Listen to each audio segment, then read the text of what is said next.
Good evening, friends and listeners from around the world. This is Peter Michael Martinez, along with Monica Porterfield, editor-in-chief of RemnantWatch.com, and we'll be your hosts tonight on this edition of Remnant Watch. Well, Monica, first of all, I want to thank you for your service. You have been helping with Remnant Watch since it began in the spring, and your work is very much appreciated by the saints. I just want you to know that. You're kind of one of those hidden gems behind the scenes that we're dragging out to talk to us tonight. So thank you for joining us. No, thank you, Pastor. I appreciate it. It is an honor to even be able to assist and help with the news that's been going on in this world. It's so busy nowadays, it's hard just to keep up. Amen. Well, one of the things that I am grateful for about your anointing is you really have a nose for things that we may have missed if we weren't paying attention, which is exactly what Remnant Watch is about. And the first, of course, this one you couldn't miss, the first big story tonight, of course, we got to talk about. I don't think we can get away without talking about the election. So let's get that out of the way before we talk about anything else here tonight. Obviously, there was a small shift, big shift, depending on your perspective. I don't know what your thoughts are on that, but I personally think that there's a major chess game going on, and I see a lot of maneuvering that I think the king is outmaneuvering the enemy. What's your thoughts?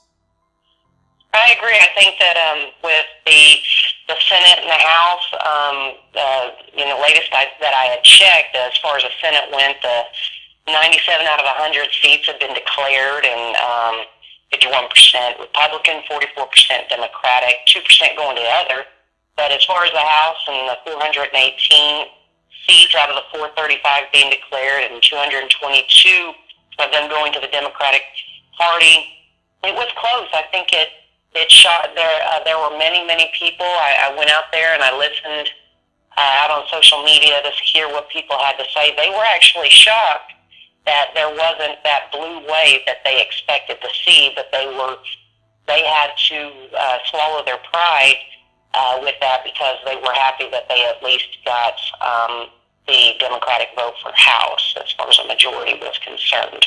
Well, if they weren't shocked that there was so much red out there. Exactly. If you use previous midterm elections as a gauge, then it was reasonable for them to expect a much bigger turnover. I think Obama lost 60-something seats in the House when in his first midterm, and if I remember correctly, several of the previous presidents lost considerably more, and I don't remember the exact numbers, but I know that the number of seats that were lost in this midterm were considerably less. We're talking about, I'm looking at it right now, and it looks like it was 27 seats, which is, again, a movement. Certainly lost control of the House. However, it wasn't as... what I saw was two waves collide. They became purple. It's kind of interesting. It's almost as if one collided with the other and canceled each other out a little bit, because there was a lot of energy, and I'm grateful for the remnant that have been praying, because I believe it could have been a blue wave. Yes. It could have been a lopsided, and it could have gone the other way as well. So we see what we see. It gives us a chance to walk away and take some notes and ask some harder questions. I believe we're going to be revisiting some of these results in later broadcasts. But for tonight, and we did a broadcast just about this topic on Remnant House, just about the battle in the heavens. We recommend everybody watch that. But the bottom line is that there are things happening that we can't quite understand, and I trust the King. So we're going to move on to the next story, which I'm kind of excited about getting to, which, of course, is the resignation of Jeff Sessions. And I think this is probably tied directly to what is happening, because the Senate increased that unprecedented, or not unprecedented, but rare in the last 105 years, that a president in his midterm first term, if you will, would pick up Senate seats. So this is critical because of the things that we know are going on behind the scenes. What's your thoughts on the resignation of Jeff Sessions? Well, honestly, I didn't read too much about it until the last minute. But after looking at his letter that he had written, or that came out very quickly as soon as he was suggested to resign, I found it interesting, a few of the sentences in there that were written in his letter, as far as, for example, he said, we took on transnational gangs that are bringing violence and death across our borders and protected national security, in addition to the opioid epidemic. And as of right now, we're seeing many articles on that. We're seeing both sides as well. We're seeing an opioid decrease. It's much harder for people to get opioids from their doctors. So that is, in fact, a true statement that he put in his letter. One thing I did find interesting is that with these things that they focused on with Jeff Sessions in particular, Chicago's gang violence rose significantly over the last 3 years, I believe, which it's horrible to watch. But I don't know. I think with him leaving, it is an interesting step. Like you say, it is a chess match that we are watching. I don't know what to think about this one. I'm just going to let it settle. Well, we have to watch and see how it plays out. But I've said for some time that, and I'm just going to share this. My thoughts are that the one I'm watching is Trey Gowdy. I have felt for some time that he would make an extraordinary attorney general. And it just so happens that Trey Gowdy is going to be leaving Congress as of January 1st. So it wouldn't surprise me, although I don't know this by any other knowledge. I'm just saying it wouldn't surprise me if he wasn't considered very strongly for replacing Jeff Sessions going forward with prosecuting some of these cases that we know are sort of waiting in the wings to be prosecuted. We know that there is a great number of things that have leaked out about indictments and prosecutions that we're not at liberty to talk a lot about, because some of that we just don't have a lot of details on. But we can smell the fire, if you know what I mean, and that usually indicates we've got something cooking. So I kind of wonder if this isn't the move to make now, while they have time, and proceed with replacing him or doing some other things at the Attorney General level. And also, I think that there's potential that the president is going to have to make some overtures to the Democrats that he hadn't planned on or didn't think Sessions would be on board with. So there's some possibility that there may have been a conflict of philosophy going forward, and I wonder if that isn't a considerable factor. But nevertheless, bottom line is, we've got to watch this one for a while and see how it plays out. So yeah, that would be an interesting play indeed. Yeah, if Trey Gowdy gets in there, look out. That would mean literally a whole new level of prosecution, especially of executive level crime. Yes. Yeah. Yes. And that is what I think. I think that really moves the needle. I believe that is what I'm keeping an eye on. So a deep state one like that. Yes. If this is an indication, if this was timed right after the election, okay. So obviously this isn't he didn't just decide that this morning. So he made this decision. They decided to wait until after the election, okay, so as to not tip their hand, and now they're executing a plan. This is not happenstance. This is all... No, it isn't. These are chess moves, and we need to just continue to watch. Well, that's why we're here, right? Remnant Watch will continue to watch. Meg, next story, I wanted to sneak this one in. You sent this to me. I didn't put it in our list for tonight, but I'm throwing it in anyway, folks, because the USA does top the charts for the worst health outcomes of all industrialized nations, with 70% of Americans taking experimental prescription drugs. Are you kidding me? No, those are not M&Ms. Those are real drugs, and people are dying from this stuff. I don't want to go too into this, but I think we're going to have to do a special report just on medical malpractice and the damage that's being done by these pharmaceutical companies that really no one talks about, but is, when you look at the statistics, it's staggering. It is. Since this is a very strategic cabinet and administration that we have currently ruling our nation, I find it so interesting. Really, when it's not this article or that article that, you read and you get a whole perspective. That is just one piece to a much bigger puzzle. So really, it takes so much time to have to read all these articles that you wouldn't think are even correlated. And then to find out, wow, these things may, they may be working together, or, is that happenstance? Is that just coincidental? And so when it comes to that particular article, I find it extremely intriguing.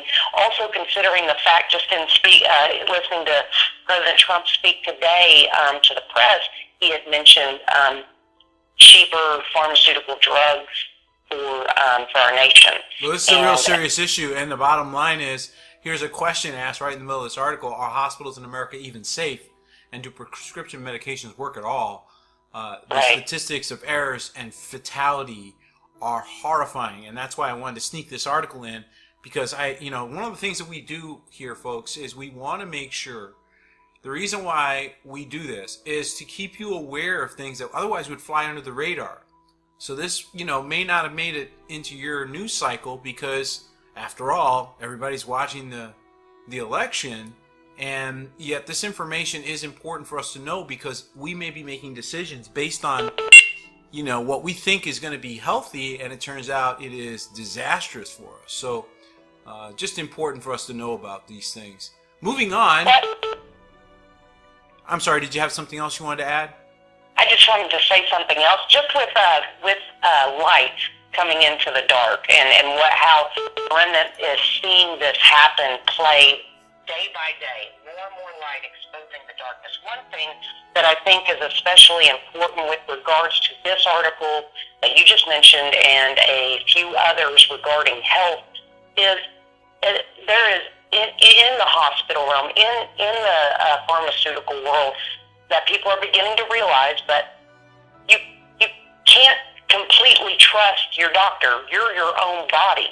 And by reading these articles, hopefully it will begin to wake people up, to begin to ask more questions. Yes. Do a little bit of research and digging into your own body and your own symptoms and any ailments that you possibly could have been diagnosed. Because along with this article that we'll talk on another day is the misdiagnosis. There is so many people being misdiagnosed and they trust the doctor.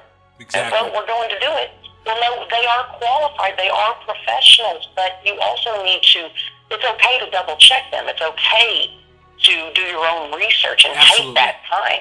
Absolutely. And here's another sentence in here. In America, most food is processed and contains known toxins, carcinogens, artificial and synthetic ingredients, and of course pesticides. If you are not, and medicines of course are no different, if you're not paying attention, if you're not taking responsibility for your own health, then you're going to suffer a lot more than you would otherwise. So it is really important. I was encouraging all the household of faith all around the world to remember the power of healing and remember to pray one for another for healing, so that we don't feel this need to run to drugs, this pharmakia that we have allowed ourselves to attach to has not brought us the benefits that they would like us to think they have. Moving on, the Italian storm. I want to talk about this real quick. Wow, what a story. You shared this with me. This one literally blew us both over. What's going on with these weather weapons? Because this looks like a weapon went off to me. Well, what I find so interesting about this is I was aware of Venice being inundated by flooding, but what I found, the reason why this article struck out with me, is 17 unfortunately did pass away, but 14 million trees, and it wasn't by floods. It wasn't by floods that these huge pine trees fell. It was because of winds and lightning. 14 million trees. And as a result, they did fall into the river. It was. If you look at the pictures online of this happening, that's what I found so interesting about it. Is because they are chopped at the bottom of the tree. Yeah, we're all looking at these, and that's why I call it a weapon, because I live in, wooded areas. Anybody knows that wind doesn't just do this, right? So this does not look like a normal scene to me. And I've seen some windstorms. I've seen some crazy things. We live in Tornadoville here, I've seen all kinds of weather. This is crazy what I'm looking at on the screen here. It looks... And what I find, it was in the Alps near Belluno, which is about 60 miles north of Venice. But what I found interesting, some of the terms, the wording that they used in these articles, and this came out of Reuters, but they basically said they're going to need at least a century to return to normality. So even though there were many trees in this area, this was not an area that was used to cut down trees and make paper. This was a natural landscape. Right. And the landslides that happened were horrific, but they used words like apocalyptic when it came to talking about the winds. Winds up to 112 miles per hour. In the Mediterranean, I find that just so interesting. Further proof, are these the type of storms that we need to, look out for? But is this going to be the next norm? Is this going to be the next norm? I think that's what we have to continue to watch about, because again, as we do keep an eye on, we keep seeing more and more weather events that have us scratching our heads. I think about, of course, the weather event that we just saw down in the Gulf of Mexico that wiped out, literally like war zone wiped out, what was it, Mexico City or Mexico City Beach or something like that. I forget the name, but we do so many stories I start losing track. But no, that was in Florida, right? That's in Mexico Florida, City right? Beach. And again, the images that we saw there were astounding. We were astounded by what we saw, and again, the kind of damage. That's why I'm starting to really get suspicious here. I don't try to be, in line with conspiracy theorists, but boy, oh boy, this is starting to get a little odd that you're seeing this kind of. It looks like weaponry. It's what it looks like. It looks to me like something blew through here, some type of energy that has so much power and so much force that it snaps trees in pieces. That is something we're going to have to be aware of. These are some signs and some wonders we need to pay attention to.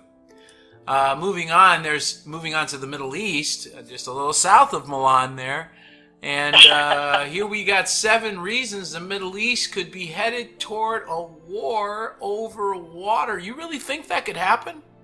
I do. You know what? Back in the day when the movie The Big Short came out, The Big Short, the man who predicted that movie was about, that predicted the housing crisis and the crisis of 2008 in the markets, the junk bonds. At the very end, if you watch the end of the movie, the next thing he predicted was water. He's been investing in water since 2008.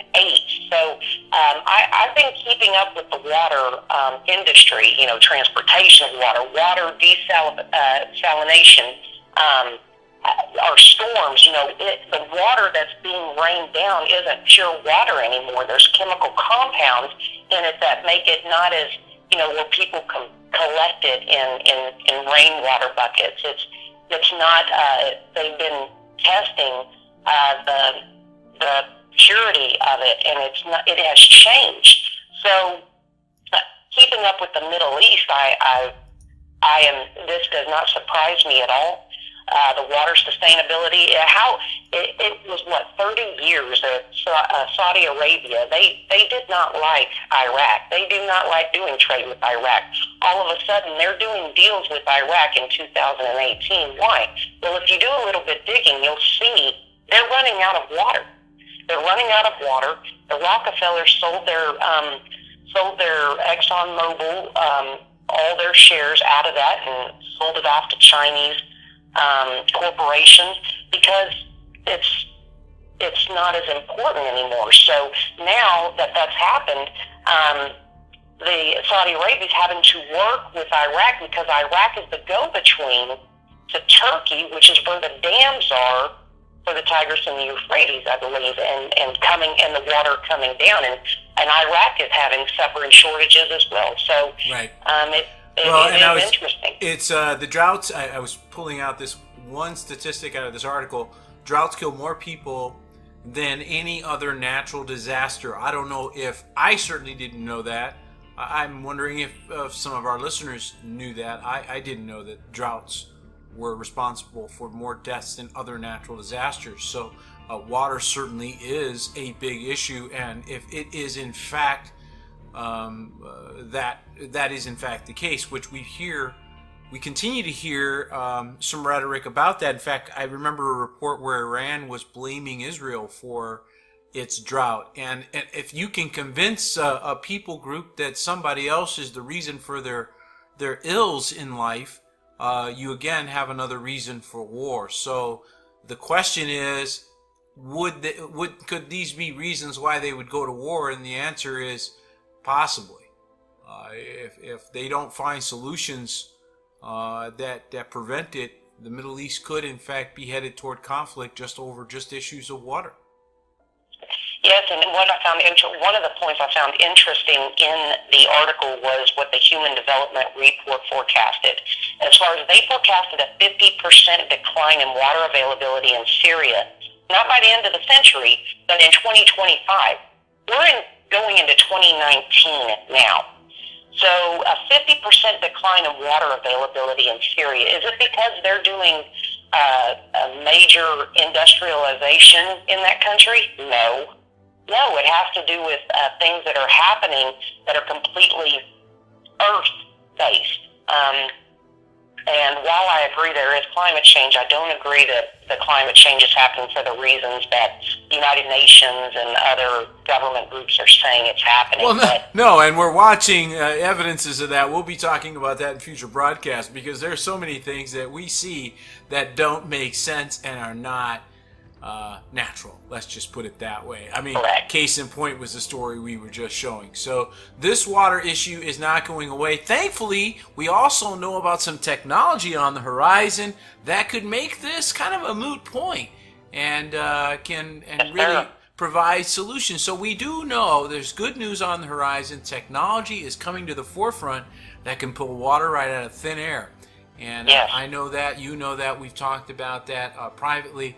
When I was in Israel, we saw that technology in operation. So thankfully they can, if they want to, avert these things if they just work together. So there are solutions. We just have to continue to pray as the remnant that cooler heads will prevail. Amen and amen. Another thing is we wanted to talk about real quickly is this is kind of going along some of those, again, here we go with those conspiracy theory type things, but I don't know, is the Pentagon modifying viruses to save crops, or are they trying to wage biological warfare? Ooh, what's the truth here? What's the deal? Are they, I think these things can go either way depending upon who's doing it. So what's your thoughts on this as you read it? I like both for 100, Alex. Yeah, right? It could go either way. I don't trust them. How about that? No, not at all. I think what I found interesting in this article is that the scientists who are being interviewed based off this article, they really truly believe in what they're doing and that it's for good. It wasn't until somebody came out from across the pond in Germany saying that because that person's, I can't pronounce the name, Silja, I believe, out of the University of Freiburg in Germany. And because her specialty was international law, including biological weapons convention, she was the one who recognized that by using living organisms, such as bacteria or viruses, that you can use this to create war. But basically what this article is saying is that they're putting viruses into the plants, and then these animals, these small insects that feed on these plants, they get those viruses and replicate. Oh, I see. And then they use the flies to spread the virus as a weapon if you wanted to. Then they transfer those flies to other crops that are clean and without them in order to contaminate those. But what they're hoping that this will do, sort of like GMOing corn, it's the newest and latest and greatest of GMOing corn and other plants that we survive off of crops. So I I don't see this going wrong. Wow, crazy. What could go wrong? What could go wrong, right? What could go wrong? Folks, we need to start growing our own food because, well, there's crazy people doing crazy things. Okay, moving on. That's nuts. Here's another one that I thought was absolutely nuts. Are you seriously telling me? I love the way Monica, thank you for finding these amazing stories. That they're actually thinking of putting, tell me I'm not reading what's on my screen, that they're going to put lithium in our water? What? Well, I mean, places where water was naturally higher in lithium, they did a study, and those places with more lithium in the water had less depression, and there were less bipolar and fewer suicides. Oh, of course, in 2014, my so goodness. that So would what make you're sense. We must put lithium in everybody's water because that's So what you're telling me is not they're gonna do it. What you're telling me, if they already did a study, is that they did this already. They're just telling you now that they did it. Do you know what I find so interesting about this Oh my article goodness, people. is if you go to this article, there is a 19-minute podcast attached to it called Future Perfect. That's what it's called. And it's saying, finding the best ways to do good. Do you know who it's made possible by? And you know who this article is advocating? The Rockefeller Foundation. I found that so interesting. Oh my goodness. So we basically have an article that was written by two males, made possible by the Rockefeller Foundation, advocating the potential benefits of adding traces amount of lithium into your water so you won't be as depressed. I can't even believe I'm reading that's actually on my screen right now. Yes, That sir. this in And the United because States of America, look at this, in general in the United States, lithium levels are much higher in the Northeast and East Coast and very low in the Mountain West. Oh my goodness. Mm-hmm. They say putting small amounts of lithium, amounts likely too small to have significant side effects, but the way we put fluoride in our water to protect our teeth, which is of course is so good for us, right? Because that's so wonderful, right? It's sadly comical to read these, especially when you know who the author is, and that's why you can't trust everything. You can't take everything that you read so literal, but you need to investigate who's writing it, who's advocating this. And when I saw that the Rockefeller Foundation is advocating this, of course they're going to bring in not only studies from the United States, but of course studies from Europe. You know, this is going to be a worldwide study. Many organizations and a large-scale study. It's advocating it in addition to lower diagnosis of bipolar disorder, but also dementia. Well, so because those are so coincidentally on the rise currently, suicides, dementia, Alzheimer's, bipolar, and and depression, you know, if you notice that trail of articles that's been happening over the last year or so, I mean, this sounds like it's coming in to save the day, like it has a solution. Well, you see, folks, why I love Monica so much. She is a literal wealth of information. She is constantly tracking things that we generally don't have time for. Most people don't watch the news that closely, watch these stories, and that's why Remnant Watch is so important. That's why we do this work. We do it because we know that your time is precious. You don't have a lot of time to keep up on what's happening around you, and we know that these are things you would want to know. So we're pointing it out only for your benefit. These articles, of course, right on remnantwatch.com, and you can take a look at them and do further research. And there's just months and months and months of links that we place there just for your benefit. So just know that we do this work as a labor of love for you. The last story is actually a praise report that we are just giving thanks to God for that this happened.